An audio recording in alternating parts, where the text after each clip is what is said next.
Neonicotinoid pesticides are a neurotoxic insecticide targeting the receptor sites in insect nerves that cause all sorts of damage to their bodily function.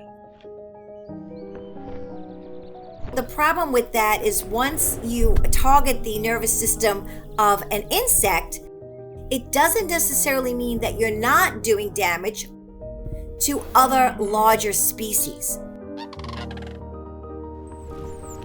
We're all exposed to neonics.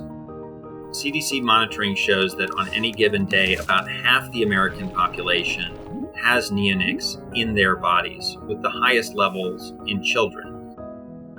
That's concerning because studies suggest people exposed to neonics in the womb are at higher risk of birth defects and neurological harms.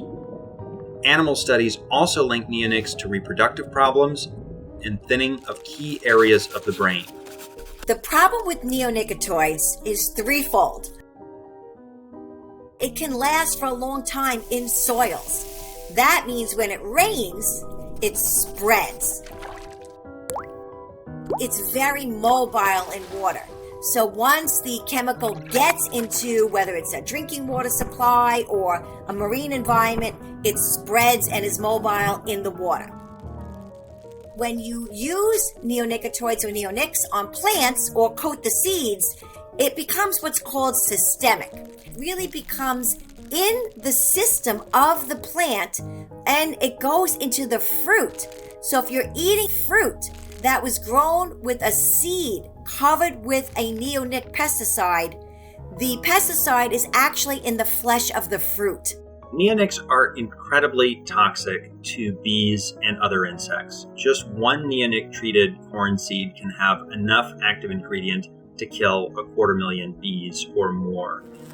Bees are essential to our food system. They pollinate 1 in 3 bites of food that we eat and are responsible for pollinating 80% of the world's flowering plants. Now, once you start losing bees, you start losing food that is affordable, readily available, and healthy. People ask us all the time, don't we need neonics, to be able to grow our food? And the answer is no.